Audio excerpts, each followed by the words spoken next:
Pont de Solferino à Paris pour cette journée internationale contre l'exploration et l'exploitation des gaz non conventionnels, huile et gaz de schiste. On est là pour la journée mondiale contre la fracturation hydraulique. Il y a 200 rassemblements qui ont lieu dans 25 pays dans le monde. Il y en a 11 en France et 5 en Île-de-France, 2 en Seine-et-Marne et 2 en Essonne. Et puis c'est une journée aussi internationale parce qu'il y a d'autres pays où les gaz de schiste sont exploités et explorés. Et donc on est aussi solidaire de ce qui se passe dans le monde entier. C'est ça le gaz de schiste, ça rend comme ça le gaz de schiste, ça rend sale. Beaucoup plus que ça. Plus que ça. Là on est encore très propre comparé à ce que fait le gaz de schiste.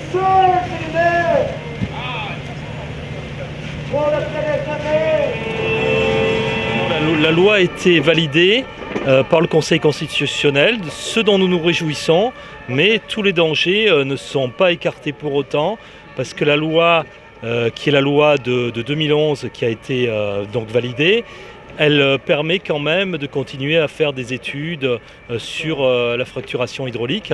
Et d'autre part, on sait que notamment en Seine-et-Marne et puis dans d'autres régions, il y a toujours des gens qui utilisent des anciens permis pour les gaz de schiste, pour explorer ou exploiter des gaz de schiste. Donc, voilà. Il faut s'opposer fermement aux gaz, aux huiles de schiste. Et d'ailleurs, on a ajouté aussi les sables bitumineux qui sont un autre problème tout aussi dangereux. Et puis aussi les gaz de houille, enfin très précisément les gaz de couche, sur lesquels on attire l'attention. Parce que si on n'est pas obligé de recourir à la fracturation hydraulique d'ailleurs pour les gaz de couche, il y a beaucoup plus de rendement. Donc, vous voyez, suivez mon regard, on y aura recours. Ce qui fait qu'on est dans une position, après la déclaration d'ailleurs du ministre de l'Environnement, qui a dit que c'était une grande victoire, l'interdiction de la fracturation hydraulique, mais il n'a rien dit sur les fameuses expérimentations à caractère expérimental sur lesquelles les multinationales veulent se ruer. Le message à faire passer, c'est la bataille contre le gaz de schiste qui est initiée par les pétroliers et qui veut nous polluer la terre, nous polluer l'environnement, nous polluer tout, quoi. La fracturation hydraulique et l'exploitation des gaz de schiste ont un impact direct sur la ressource en eau à deux niveaux. Un impact quantitatif, ça exige une énorme consommation d'eau, et un impact qualitatif des pollutions des nappes. Et puis il ne faut pas oublier qu'il y a le traité transatlantique qui se profile à l'horizon, qui va balayer les juridictions nationales, si ça se passe comme il le veut. La loi Jacob, elle n'est pas complètement parfaite, hein. Il y a vraiment des lacunes, il y a des choses où on peut s'engouffrer des choses. La preuve, c'est que les pétroliers, ils ont quand même réussi à Ajoire, notamment, parce que moi j'habite la Ferté-sous-Jouarre, ils ont réussi à Ajoire à faire des petites explorations, des essais et tout. Bon, ils ont démonté la plateforme pour l'instant, mais la bataille, elle n'est pas terminée, parce que si les pétroliers ils mettent de l'argent pour faire ça aujourd'hui, c'est que c'est un lobby très fort. Et je veux dire même, bon, le gouvernement pour l'instant est contre, mais il y a quand même même des élus socialistes qui disent le gaz de schiste c'est bien. Montebourg il s'est prononcé un peu quand même sur le gaz de schiste. Pénurie jusqu'au riz. Un banquet sur des sols pourris. Pas pourrir.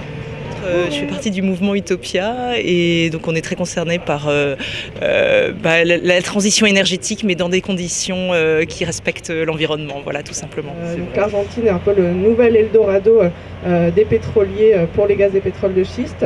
Et donc on y trouve toutes les grandes multinationales, Shell, Chevron, mais aussi, comme je disais, Total, qui va même jusque dans une réserve protégée pour c'est sa faune et flore qui sont uniques.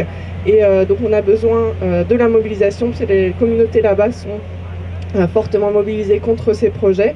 C'est des communautés qui sont déjà affectées par des dizaines d'années d'exploitation pétrolière conventionnelle.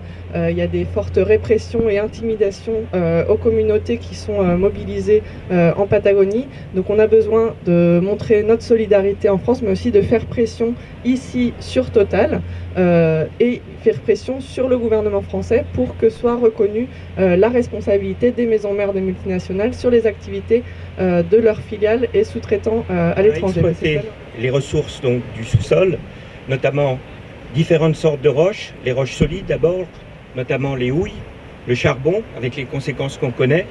On a exploité par la suite le pétrole, donc, qui est une roche liquide, avec les conséquences que vous connaissez tous, notamment par les marées noires, par la non-maîtrise des techniques comme dans le golfe du Mexique. Et aujourd'hui, on veut exploiter donc le gaz, avec des conséquences premièrement sur la croûte terrestre et sur toute la couche qui représente notre milieu de vie. Aussi des entreprises minières comme Eramet, donc pas forcément très connu du grand public, mais dans lequel l'État français a des actions et qui a des projets d'exploitation de lithium de nouveau en Argentine, mais surtout un méga projet de nickel en Indonésie, avec des destructions de forêts protégées, encore une fois des communautés expulsées de leurs terres.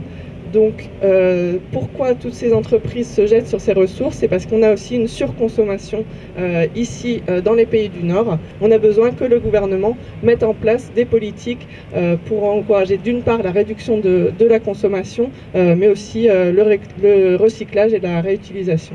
Parce que finalement, on ne tolère la nature que quand elle est contrôlée par l'homme. Or, la nature, c'est quelque chose de spontané. Le spontané, ça ne se contrôle pas. Ça me paraît assez malheureusement logique quand on sait que l'agriculture productiviste consomme énormément de ressources pétrolières et quand on sait également qu'à Paris, en termes d'économie d'énergie par exemple, je ne parle pas de la ville de Paris, mais je parle en général en Ile-de-France, les déplacements, les transports sont des secteurs extrêmement énergivores.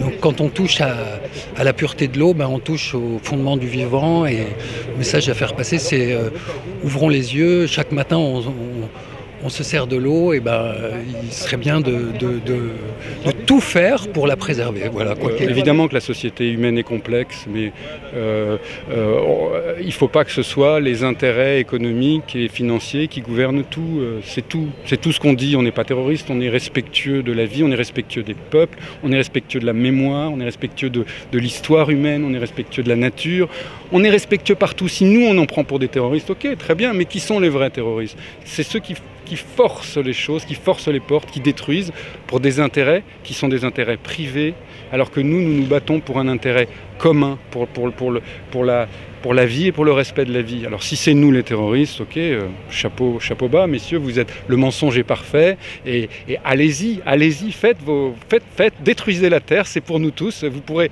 malgré votre argent, malgré tout ce que vous allez gagner avec ce que vous allez faire, malgré tout, vous ne pourrez pas en profiter, ni vos enfants, ni surtout pas vos petits-enfants. Et après, effectivement, il y a aussi à l'échelle de l'individu des changements à effectuer. Mais comme on ne veut pas vivre dans une dictature, c'est important que ça vienne des individus. Vraiment, ayons confiance dans notre conscience et mettons-la en application. Soyons le moins incohérent possible. Je veux ça, mais je veux ça et j'agis à l'inverse. C'est exactement ce qui se passe. C'est exactement ce qu'on dit au gouvernement. Ils étaient à nos côtés. Philippe Martin, ministre de l'Environnement, on a travaillé ensemble. On était très contents parce qu'ils étaient avec nous, mais ils étaient dans l'opposition. Maintenant, ils sont au gouvernement et ils ne font pas ce qu'ils avaient promis. Nicole Bricq était avec nous, elle a manifesté avec nous. Elle m'a dit, mais personnellement, j'ai eu des relations personnelles avec elle. Quand j'ai dit les élites politiques sont corrompues, elle a bondi. Alors je lui ai donné la parole. Je dis bon, certains, pas tous. À l'époque, c'était Sarkozy au gouvernement. Je disais mais c'est eux. Vous, bien sûr que non, parce que c'est une bosseuse, c'est une femme exceptionnelle. Mais néanmoins. Elle a essayé, elle a été virée du gouvernement. Alors elle n'est pas corrompue, mais elle a été virée. Et derrière, ils l'ont mis ministre du Commerce extérieur et elle a signé des accords qui sont en train de finaliser la fin totale du respect des peuples à disposer de leur vie. Rien n'est plus que tout. Tout est plus que rien. C'est pour ça que c'est l'occasion, si on informe tout le monde, de dire aux gens réveillez-vous, révélez-vous. Nous ne les laisserons pas faire. Nous avons l'esprit de tous nos ancêtres qui sont avec nous. Nous avons tous les peuples premiers. Retrouvons nos capacités d'être vivants, simples, libres. Et puis s'ils doivent nous tuer, qu'ils nous tuent, mais qui nous tuent.